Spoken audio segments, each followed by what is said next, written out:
Hey guys, we're doing another public service announcement. Cause Steve can't think of anything funny to do with the 85 Godzilla.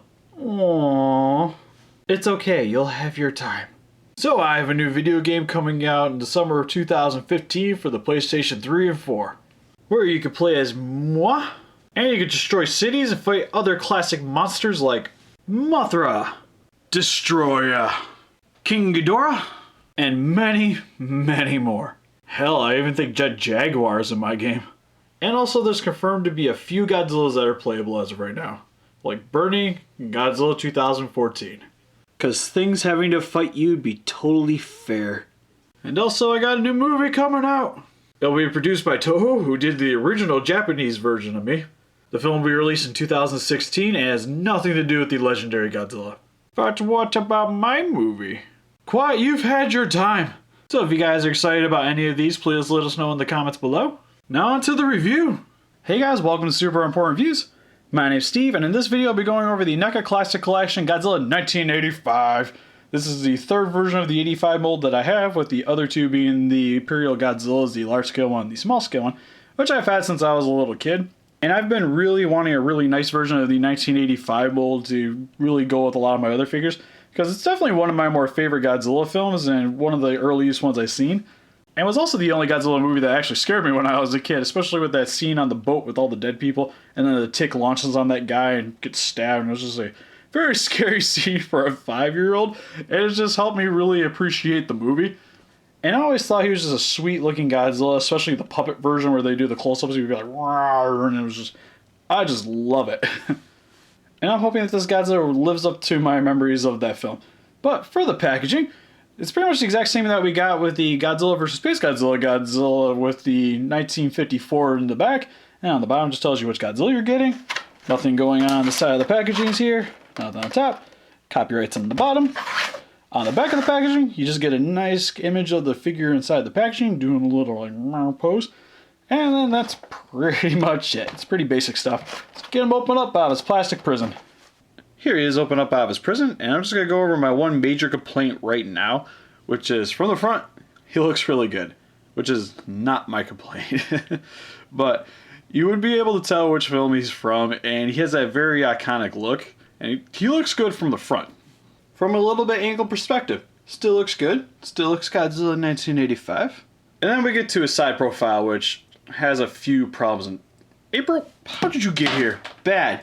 Which you can see from his side that some of his proportions are a little bit off. And I wasn't even going to mainly complain about the tail, because I already kind of imagined that this was going to be a little bit short anyways to help keep him into the 12-inch line.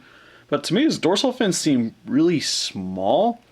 Like, they could have been elongated a little bit more, just from what I remember from the film, especially the one dorsal fin towards the middle. Seemed like it protruded quite a bit from what I can remember from the film. And also, he has a very flat chest. And what also would have really helped me is that if they would have bulked this up a little bit, because from the film it kind of bulges out a little bit, and same with up here at the top part of the shoulders from what I remember. So with this being flat, he has that little baby bump that's going on right here. Looks like he's been watching a little bit too much on Netflix. And then down here at the legs, it just seems like these are a little bit smaller as well. But I imagine that right down here, it was just mainly for the articulation. So I kind of understand this too for the most part. So just, he could have used a little bit more mass, especially up here at the chest and right here at the dorsal fin, just to help make him stand out a lot more. But overall, I don't think he's that bad. And going over some of his details, his head sculpt actually turned out pretty good in my opinion.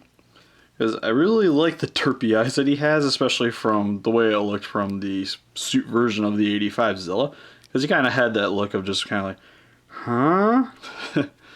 And with the huge brows up here. And also for his teeth, he does have his fangs. Which would have been kind of nice to maybe see a little bit more of a point, because they were pretty noticeable on that Zilla. Especially down here at the lower part where his fangs would have been down here. It's nice that they actually included it though, so they didn't forget about that. But it just would have maybe been nice to see them a little bit longer. And he's got some details up here in his mouth, which is right.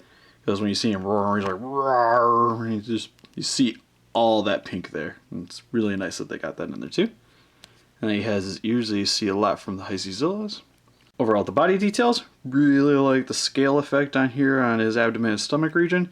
And then same with his little wrinkles here coming around the rest of his body, look really good. Really like the arms too. The only thing that kind of sucks is he doesn't have his hand articulation anymore. So he kind of looks like he's trying to grip onto something. And same with this hand too. So what would have maybe nice is one of the scenes that I remember pretty distinctly is him holding onto the train. Maybe it would be kind of nice to maybe have a train that he could be dangling from his hands. But if you got little accessories, looks like you'd actually be able to hold on to it pretty good, which I'll try that in a few. And it's confirmed he could hold on to small vehicles very nicely. And then for his lower body, still looks really good. And then for his dorsal fins, even though they're kind of short to me, they still look really good. I really like the paint on them where they got this nice kind of ash color to it. And then they're made out of this soft rubber, so you don't have to worry about breaking them if he tips over or smacks into other things.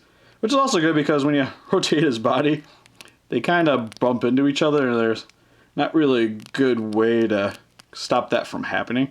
So what might happen is eventually some of the paint might get nicked off or something, so that kind of sucks, but at least it's pliable so you don't have to worry about it. And then for his legs here, also look pretty good. Again, a little bit small in my opinion, but it's mainly for the articulation. I imagine that they had to chop this up a little bit. And then for his kaiju feet, look cool. They have this nice yellowing to the nails down here, look really sweet. Also like how they're not very even, where these are really tiny. That one's huge, and then that one's slightly larger than the other ones, so that's pretty neat. And then got his tail, which is segmented right here up to this part right here, and then it's just that bendable wire for the rest of the tail. Then for his articulation, his head can look up, down, left, right, all the way around. He's also got a bend right here at the lower part of his neck, which is really nice. Gives him a lot of posability. His mouth can go up and down. For shoulders, they can go up about that far, down about that far. Rotate all the way around.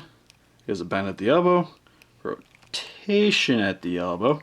And for his hand, it's on a ball joint, so he goes all the way around. Has a little bit of bendability to it. Would have been really nice to have seen the articulation for the hand that they had with the 94 Zilla, but it is what it is. And then he has a little bit of a stomach crunch. Can also rotate all the way around if you really needed him to.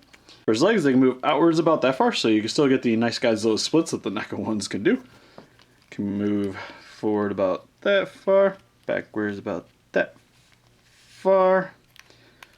It has a bend here at the knee, except for on my past few Neca reviews, I've had one knee that will not bend for the life of me, which was this knee right here, which I finally got it to work. It just took a little bit of effort, but you get a nice bend at the knee, so that's cool. Also has a rotation here.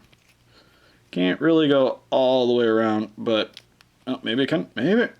There we go. It can go all the way around. Confirmed. And then for his feet, they can go all the way around and have a little bit of a pivot. And then for his tail again, it's segmented here. Got the bendy tail at the end, so you get a lot of posability with the tail as well. And for some quick comparison, here's Neca Godzilla 1985 compared next to the Godzilla 2014 and the Godzilla 1994. Which, out of these three, he's probably my least favorite in terms of overall design, because I just think these guys are a lot more screen accurate. But what he does have over them is I really love the articulation on him, which, getting this guy out of the way first because you're perfect. Between the two classic Godzillas, I really love what they did here with the articulation for the head sculpt, because for him it kind of blends in very nicely, with the head being a little bit larger than the next section, so when you're moving it around it still looks pretty good.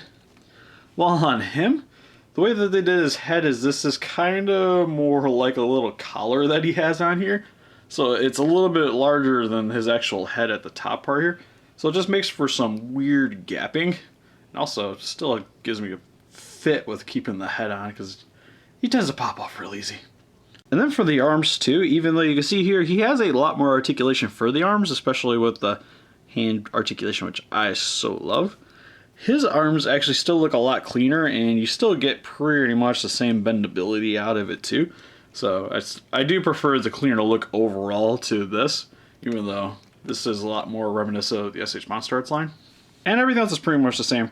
So it's really nice that they are improving on the articulation a little bit and making these guys overall just a nice cleaner looking figure. And here's compared next to some of the SH Monster Arts Godzillas with the Heisties Godzilla, Godzilla 1964, and Godzilla 2000 Millennium. And here is some of the other Godzilla 1985s in my collection with the largest small-scale Imperial Godzillas. So overall with 85 Godzilla, he's okay. His proportions are a little bit off, but that's mainly because he had a different head sculpt to begin with, which when they posted the pictures of the initial toy, there was a big fan outcry because it was just really bad, and they decided to update his head, which I'm very thankful for because the head actually turned out really nice. But they didn't seem to update the body quite enough to really go along with it.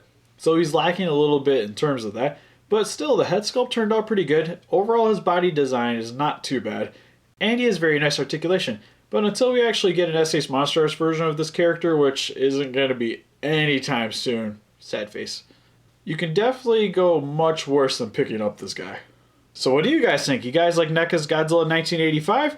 You guys seen the movie? Or you guys just think this guy's too gumpy for your collection? Please let us know in the comments. A little closer pictures of him on Facebook, and I'll click the link in the description below. Please don't be afraid to share this video around, and if you like this and want to see more stuff like this, please give us a like and subscribe. Thank you guys for watching.